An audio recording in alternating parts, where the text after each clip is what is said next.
वो national party बन जाए। अभी फ़िलहाल एएमएम की पार्टी स्टेट पार्टी में शामिल है, इंक्लूड है, लेकिन बहुत जल्द वो नेशनल पार्टी में कन्वर्ट हो जाएंगे। क्या क्या एलिजिबिलिटी क्राइटेरिया है उसकी भी बातें करेंगे, लेकिन फ़िलहाल नंबर्स की अगर बात की जाए अभी एट प्रेजेंट तो लोकसभा में एमआईएम के 2 सीट है 543 में से, राज्यसभा में कुछ नहीं है। तेलंगाना के अंदर 119 में से 7 सीट है, 7 एमएलए है, जबकि मैं आपको बता दूं कि बिहार के अंदर 5 थे लेकिन फ़िलहाल 1 है, महाराष्ट्र के अंदर 2 एमएलए है। इस तरीके से टोटल आंकड़े हैं एमआईएम के। लेकिन एएमआईएम के अगर हम ये बता दें कि कहाँ कहाँ पर ये चुनाव लड़ी है विधानसभा की, तो मैं आपको बता दूं कि तमिलनाडु के अंदर ये चुनाव लड़ चुकी है विधानसभा के और आगे भी लड़ते रहेंगे। बिहार के अंदर चुनाव लड़ चुकी है, तेलंगाना के अंदर चुनाव लड़ती है। इसी तरीके से आपको मैं बता दूं कि वेस्ट बंगाल के अंदर चुनाव लड़ी थी एमआईएम की पार्टी, उत्तर प्रदेश के अंदर चुनाव लड़ी थी एमआईएम की पार्टी, और साथ के साथ आने वाले वक्त में जो है मध्य प्रदेश के अंदर भी चुनाव लड़ेगी, और इस बार गुजरात के अंदर भी चुनाव लड़ेगी, और इस बार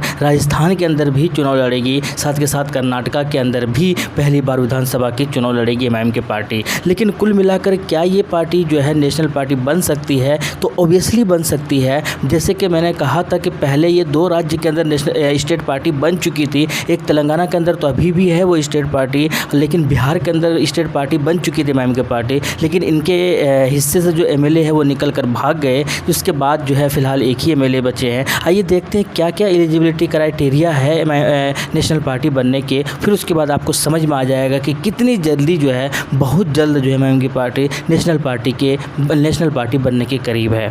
ये दोस्तों इस वीडियो में हम बात करेंगे कि एआईएमआईएम की पार्टी नेशनल पार्टी बन गई है या बनने के कितने करीब है, और अगर नहीं बनी है तो क्या क्राइटेरिया फुलफ़िल करेंगे जो एआईएमआईएम की पार्टी नेशनल पार्टी बन जाएगी हमारे देश के अंदर। हम बात करते हैं नेशनल पार्टी के कुछ लिस्ट के बारे में, जैसे कि ममता बनर्जी की पार्टी टीएमसी है, बहुजन समाजवादी पार्टी है, भारतीय जनता पार्टी है, कम्युनिस्ट पार्टी ऑफ इंडिया है, इसी तरीके से कम्युनिस्ट पार्टी ऑफ इंडिया है, इंडियन नेशनल कांग्रेस है, इसी तरीके से नेशनलिस्ट कांग्रेस पार्टी है, नेशनल पीपल्स पार्टी, ये सारी जो पार्टियां हैं ये नेशनल पार्टी है। लेकिन इन के लिस्ट में जो है यानी नेशनल पार्टी के लिस्ट में जो है एएमएम की पार्टी नहीं है। तो आइए देखते हैं कि क्या क्राइटेरिया है, और मैं आपको ये तो बता दूंगा कि बहुत जल्द जो है ऑल इंडिया एएमएम की पार्टी जो है वो नेशनल पार्टी के अंदर शामिल हो जाएंगी। बस थोड़े से कदम दूर है, और वो कितने करीब है आइए थोड़ा सा आपको अंदाज़ा लग जाएगा।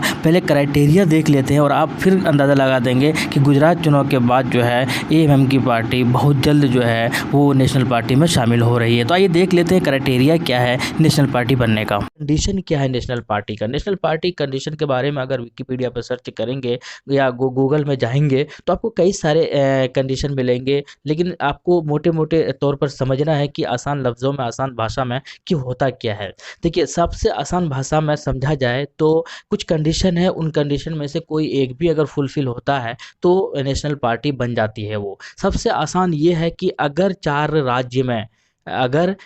राज्य में कोई भी पार्टी स्टेट पार्टी बन जाती है तो वो पार्टी नेशनल पार्टी हो जाएगी। अब स्टेट पार्टी किसको कहते हैं? स्टेट पार्टी कहते हैं कि अगर 6% के साथ साथ 2 सीट भी अगर जीत अगर हासिल करती है कोई पार्टी किसी भी राज्य में, 6% वोट मिला हुआ हो और साथ में कम से कम 2 सीट भी उनके हिस्से में आई हुई हो, तो भैया वो पार्टी जो है वो स्टेट पार्टी का दर्जा मिल जाता है। इसके अलावा एक और ये है कि कम से कम 6% वोट हो लोकसभा के अंदर, साथ में 1 सीट भी अगर जीता हुआ हो तो वो पार्टी जो है स्टेट पार्टी बन जाता है। तो कुल मिलाकर ये है कि 6% वोट भी हो और 2 सीट भी हो, अगर कोई पार्टी जीतती है किसी विधानसभा चुनाव के अंदर तो उस राज्य में वो पार्टी स्टेट पार्टी बन जाती है। जैसे कि बिहार की अगर बात की जाए तो बिहार के अंदर 5 सीटें जीत हासिल की थी एमआईएम ने, और जो है 6% से ज़्यादा वोट भी मिले थे उनको। तो कुल मिलाकर ऐसा उनको इस बार जो है बिहार के अंदर स्टेट पार्टी का दर्जा मिल गया है। इसी तरीके से तेलंगाना की अगर बात की जाए तो 7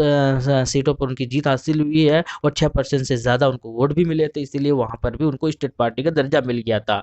चूँकि अब महाराष्ट्र के अंदर भी इनके 2 एमएलए है तो वहाँ पर 2 एमएलए तो है जीता हुआ, लेकिन उनको 6% वोट ना आकर 1.5% के आसपास उनको वोट मिले थे टोटल, इसीलिए वहाँ पर वो स्टेट पार्टी नहीं बन पाए। तो ये स्टेट पार्टी का एक क्राइटेरिया होता है। अब बात करते हैं लोकसभा की। अगर लोकसभा के यानी कि नेशनल पार्टी की अगर 4 राज्य के अंदर 4 राज्य के अंदर कोई पार्टी स्टेट पार्टी बन जाती है तो वो जो पार्टी है वो नेशनल पार्टी बन जाती है। ये एक सिंपल भाषा में अगर बात की जाए तो इसके अलावा और 2 कंडीशन है, जैसे कि अगर लोकसभा के अंदर 6% उसको वैलिड वोट भी मिले हुए हो किसी भी पार्टी को और साथ में 4 सीटों पर जीत भी हासिल हुई हो तो पार्टी भी नेशनल पार्टी बन जाती है। तो कुल मिलाकर अगर ही की बात की जाए एआईएमके पार्टी की तो अभी वो जो है उनको नेशनल पार्टी का जो दर्जा जो खिताब है वो अभी नहीं मिला है, लेकिन उम्मीद यही है क्योंकि अभी 2 राज्य के अंदर राज्य पार्टी